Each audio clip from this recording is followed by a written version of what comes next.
ప్రభాస్ పూర్తి పేరు ఉప్పలపాటి వెంకట సత్యనారాయణ ప్రభాస్ రాజు. సింపుల్గా ప్రభాస్.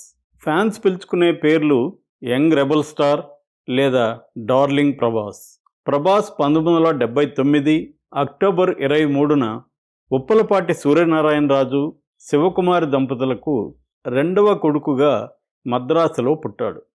అన్న ప్రబోధ్, చెల్లెలు ప్రగతి. వాళ్ళ ఇళ్లల్లో పిల్లలకు మొదటి అక్షరం ప్రా రావడం సెంటిమెంటు. ప్రభాస్ పుట్టే నాటికే వాళ్ళ నాన్న సూర్యనారాయణరాజు గోపీకృష్ణ మూవీస్ బ్యానర్ మీద కృష్ణవేణి, భక్త కన్నప్ప, అమరదీపం, మన ఊరి పాండవులు నిర్మించాడు. సక్సెస్ఫుల్ ప్రొడ్యూసర్గా ఉన్నాడు. వాళ్ళ పెదనాన్న రెబల్ స్టార్ కృష్ణరాజు కెరియర్ పీక్లో ఉంది. ప్రభాస్ను భీమవరంలో డిఎన్ఆర్ అంటే దంతులూరి నారాయణరాజు హై స్కూల్లో ఇంగ్లీష్ మీడియంలో చదివించారు. చిన్నప్పుడు ప్రభాస్కు సిగ్గు ఎక్కువ. అమ్మాయిలతో అస్సలు మాట్లాడేవాడు కాదు. వాళ్ళంతటా వాళ్ళు వచ్చి పలకరిస్తే కంఫర్టబుల్గా ఫీల్ అయ్యేవాడు. లేదంటే మాత్రం తను చొరవగా వెళ్ళి వాళ్ళని పలకరించేవాడు కాదు. చదువులో మాత్రం చురుకుగా ఉండేవాడు. పుస్తకాలు బాగా చదివేవాడు. వాళ్ళ ఇంట్లో ఎక్కువ మంది నాన్ వెజ్ ప్రియులు. అలా ప్రభాస్కు కూడా నాన్ వెజ్ అంటే ఇష్టం పెరిగింది. అన్న ప్రబోధ్, చెల్లెలు ప్రగతితో కలిసి భీమవరంలో ఆడుతూ పాడుతూ ఆనందంగా పెరిగాడు.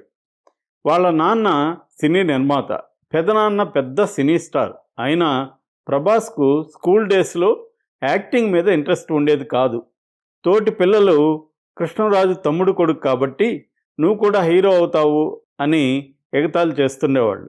అయితే ప్రభాస్కు యాక్టింగ్ అంటే ఇష్టం లేదు. దానికి కారణం తనకు సిగ్గెక్కువ కాబట్టి యాక్టింగ్కి తాను పనికిరాను అనుకునేవాడు. తాను ఫుడ్ లవర్ కాబట్టి హోటల్ పెట్టాలని అతని ఆలోచన. వాళ్ళ నాన్నకు మాత్రం అన్న కృష్ణరాజులాగా కొడుకుని హీరోని చేయాలని ఉండేది. ఫ్రెండ్స్, కజిన్స్ అందరూ ప్రభాస్ని హీరో అంటూ ఆట పట్టించేవాళ్ళు. అయినా ప్రభాస్ దానికి పెద్దగా స్పందించేవాడు కాదు.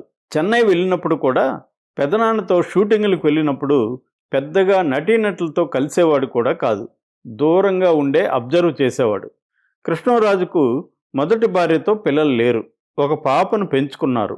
అందువల్ల కొడుకులు లేని కృష్ణరాజు దంపతులు ప్రభాస్ని కన్న కొడుకులా చూసుకునేవాళ్ళు. తనకిష్టమైన కెరీర్ని ఎంచుకోమని ప్రభాస్ని కృష్ణరాజు ప్రోత్సహించేవాడు. భీమవరంలో హై స్కూల్ పూర్తయ్యాక ప్రభాస్ను హైదరాబాద్ తీసుకొచ్చి నలంద కాలేజీలో ఇంటర్ చేర్పించారు. అప్పటికే కృష్ణరాజు చెన్నై నుంచి హైదరాబాద్కి షిఫ్ట్ అయ్యాడు. సరిగ్గా ఆ టైంకే కృష్ణరాజు మొదటి భార్య చనిపోవడంతో ఆయన 1 సంవత్సరం తర్వాత రెండో పెళ్లి చేసుకున్నారు.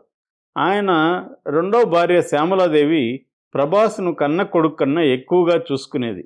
ప్రభాస్ కూడా ఆమెను కన్నమ్మ అని, కృష్ణరాజును పెద్ద బాజీ అని ముద్దుగా పిలిచేవాడు. ఇంటర్ టైంకి కూడా ప్రభాస్ దృష్టి హోటల్ బిజినెస్ మీద ఉంది. యాక్టింగ్ మీదకి మళ్ళలేదు. ఇంటర్ అయ్యాక హైదరాబాదులో శ్రీ చైతన్య కాలేజీలో బీటెక్లో చేరాడు. బీటెక్ చదువుతున్నప్పుడు ఫ్రెండ్స్తో కొంత మింగిల్ అవ్వడం మొదలైంది. ఫ్రెండ్స్ కూడా హీరోగా ట్రై చేయమని ఎంకరేజ్ చేశారు. సిగ్గు కూడా తగ్గింది. దాంతో తాను హీరో అవ్వాలని డిసైడ్ చేసుకొని నాన్నకు చెప్పాడు. చిన్నప్పటి నుంచి వద్దన్నవాడు సడన్గా ఇలా చెప్పేసరికి నాన్న షాక్ అయ్యాడంట. వెంటనే కృష్ణరాజుతో చెప్పాడు. ఆయన ఆనందించి 1999లో ప్రభాస్ ఇంజనీరింగ్ పూర్తి చేయగానే అతన్ని తీసుకెళ్ళి వైజాగ్లో సత్యానంద్ యాక్టింగ్ స్కూల్లో జాయిన్ చేశాడట కృష్ణరాజు గారు. అక్కడ యాక్టింగ్ నేర్చుకుంటున్నప్పుడే నిర్మాత కొల్లా అశోక్ కుమార్, జయంతి సి పరాంజపేలు తమ సినిమాకు హీరో కోసం దాదాపు 1000 ప్రొఫైల్స్ చూశారట. అయితే ఎవరూ నచ్చలేదు. అప్పుడు ఎవరో ప్రభాస్ను గురించి వాళ్ళకి చెప్పారు. దాంతో అశోక్ కుమార్ సూర్యనారాయణరాజును కాంటాక్ట్ చేసి ప్రభాస్ను పిలిపించారట. ఆడిషన్ చేశారు. అతని లుక్స్, హైట్, యాక్టింగ్ పెర్ఫార్మెన్స్ అన్నీ నచ్చడంతో వాళ్ళు ప్రభాస్ని హీరోగా తీసుకున్నారు. ఆ సినిమా పేరు Eshwar. Action drama. Heroine Sridevi, Vijay Kumar. ఈ సినిమా ప్రారంభం రామానాయుడు స్టూడియోలో జరిగింది. గోదావరి జిల్లాల నుంచి కృష్ణరాజు అభిమానులు స్పెషల్ బస్సులు వేసుకొని, డెకరేషన్లు చేసుకొని, పాటలు పాడుకుంటూ వచ్చారట. తెలుగు ఇండస్ట్రీ పెద్దలందరూ వచ్చి ఆశీర్వదించారు. ఆ సినిమాలో ప్రభాస్ మీద ముహూర్తం షాట్ డైలాగు ఇలా ఉంటుంది: ఆ ఈశ్వరుడికి 3 కళ్ళు ఉంటే ఈ ఈశ్వరుడికి 3 గుండెలు ఉన్నాయి. 1 ప్రేమించడానికి, 2 క్షమించడానికి, 3 ఏసేయటానికి. ఈ సినిమా 2002 నవంబర్ 11న విడుదలైంది. అయితే జనానికి పెద్దగా ఎక్కలేదు. కృష్ణరాజు ఫ్యాన్స్కి మాత్రం బాగా నచ్చింది. అయితే నష్టాలు రాలేదు కానీ పెద్దగా ఆడలేదు. ప్రభాస్కు మాత్రం మంచి పేరు తెచ్చింది.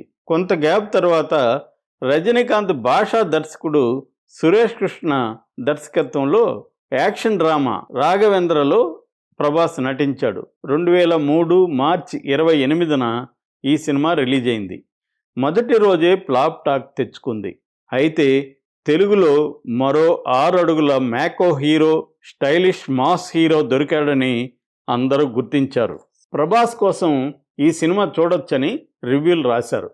దర్శకుడు శోభన్ కత్తో ఒక్కడు నిర్మాత ఎంఎస్ రాజు ప్రభాస్ని అప్రోచ్ అయ్యాడు. అప్పటికే ఒక యావరేజ్, ఒక ఫ్లాప్ను చూసిన ప్రభాస్ కృష్ణరాజును సలహా అడిగాడట. స్క్రిప్టును 1కి 10 సార్లు చూసి ఎంచుకోమన్నాడట కృష్ణరాజు. యూత్కి కనెక్ట్ అవ్వాలని సలహా ఇచ్చాడట. ప్రభాస్కి స్క్రిప్ట్ నచ్చింది. ఆ సినిమా వర్షం, గోపీచంద్ విలన్. 2004 జనవరి 14లో సంక్రాంతికి విడుదలైంది. సూపర్ డూపర్ హిట్ అయింది. బడ్జెట్ 10 కోట్ల లోపే అయితే 18 కోట్ల షేర్ను వసూలు చేసింది. వర్షం ప్రభాస్ కెరియర్కి బూస్ట్లా పనిచేసింది. అయితే అప్పటికే బి గోపాల్కు డేట్స్ ఇచ్చి ఉన్నాడు. దాంతో బి గోపాల్ అడవి రాముల్లో యాక్ట్ చేశాడు. అది ఫ్లాప్ అయింది. మళ్ళీ కృష్ణవంశీ చక్రం, అది కూడా ఫ్లాప్ అయింది. అయితే రాజమౌళి దర్శకత్వంలో వచ్చిన ఛత్రపతి ప్రభాస్ కెరీర్ను పైకి లేపింది. ఛత్రపతి 54 సెంటర్లలో 100 రోజులు ఆడింది. మాస్ బ్లాక్ బస్టర్గా నిలిచింది. ప్రభాస్కు మాస్ హీరో ఇమేజ్ వచ్చింది. కానీ ప్రభాస్ ఎంచుకున్న సినిమాలు మళ్ళీ ఫ్లాప్ అవసాగాయి. అసలే మొహమాటి, పెద్ద దర్శకులు, నిర్మాణ సంస్థలు నో చెప్పలేకపోయాడు పాపం. వరుసగా పౌర్ణమి, యోగి, మున్నా ఈ సినిమాలన్నీ ఫ్లాప్ అయ్యాయి. దాంతో జాగ్రత్త పడ్డాడు. ఏది పడితే దాన్ని ఒప్పేసుకోకూడదనే నిర్ణయం తీసుకుని పూరి చెప్పిన బుజ్జిగాడు కథను ఓకే చేశాడు ప్రభాస్. అతని నిర్ణయం తప్పు కాలేదు. సూపర్ హిట్ అయింది. ప్రభాస్ మ్యానరిజమ్స్ దాంట్లో హైలైట్. నెక్స్ట్ 2009లో రిలీజ్ అయిన స్టైలిష్ ఫిలిం బిల్లా పెద్ద హిట్ అయింది. కానీ ఏక్ నిరంజన్ మళ్ళీ యావరేజ్గా నిలిచింది.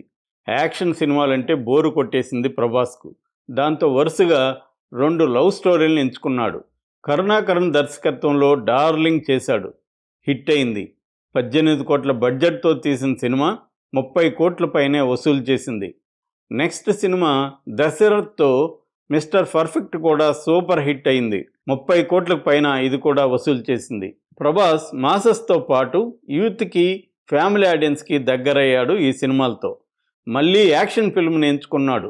లారెన్స్ దర్శకత్వంలో రెబల్ అనే సినిమా 2012 సెప్టెంబర్ 28న రిలీజ్ అయింది. కానీ అనుకున్నంతగా ఆడలేదు. ఈ సమయంలో ప్రభాస్ కొంత డిప్రెషన్కు లోనయ్యాడు. డ్రింకింగ్ పెరిగింది, బ్యాలెన్స్ తప్పింది. ఏ సబ్జెక్ట్ ఎంచుకోవాలో తెలియని ఒకటే కన్ఫ్యూజన్. సరిగ్గా అప్పుడే రాజమౌళి పిలిచాడు. బాహుబలి ప్రాజెక్టు గురించి చెప్పాడు. కనీసం 2-3 సంవత్సరాలు పడుతుంది. ఇది నా డ్రీమ్ ప్రాజెక్ట్, చేయగలవా?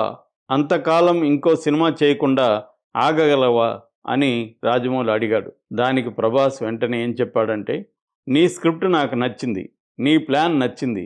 2 ఇయర్స్ కాకపోతే 4 ఇయర్స్ దీనికోసం నేను పనిచేస్తా అని ప్రభాస్ ఖచ్చితంగా స్పష్టంగా చెప్పాడు. ఆ రోజు ప్రభాస్ తీసుకున్న డెసిషన్ అతని జీవితాన్నే మార్చేసింది. అయితే బాహుబలి మొదలు కావడానికి చాలా టైం పట్టింది. రాజమౌళి స్క్రిప్ట్ విషయంలో ఒక పట్టాన సాటిస్ఫై కాడు. బాహుబలి స్క్రిప్టును 10-12 సార్లు తిరగ రాయించాడట.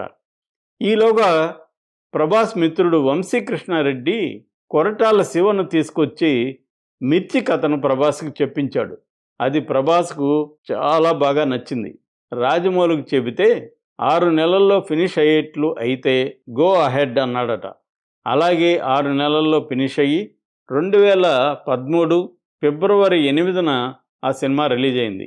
ప్రభాస్కు మరో బ్లాక్ బస్టర్గా నిలిచింది. 2013 జూలై 6న కర్నూలులోని రాక్ గార్డెన్స్లో బాహుబలి సినిమా షూటింగ్ మొదలైంది.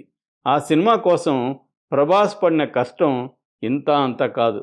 90 కేజీలున్న అతను 105 కేజీలకు పెరిగాడు. ఎందుకంటే బాహుబలి అంటే ఆకారం చాలా పెద్దగా కనబడాలి. ఇంట్లో జిమ్ ఎక్విప్మెంట్ కోసం 1.5 కోట్ల రూపాయలు ఖర్చు చేశాడు. ఇంట్లో వాలీబాల్ ప్రాక్టీస్ చేశాడు. దానికోసం ఇంట్లోనే వాలీబాల్ కోర్టు పెట్టించుకున్నాడు. 2010లో మిస్టర్ వరల్డ్గా ఎంపికైన ఫిట్నెస్ కోచ్ లక్ష్మణ్ రెడ్డిని పర్సనల్ ట్రైనర్గా పెట్టుకున్నాడు. బాహుబలికి 2 ఏళ్ళు అనుకున్నది 4 ఏళ్ళు పట్టింది. అయితే ప్రభాస్, రాజమౌళి మొత్తం టీం పడిన శ్రమ వృధా కాలేదు.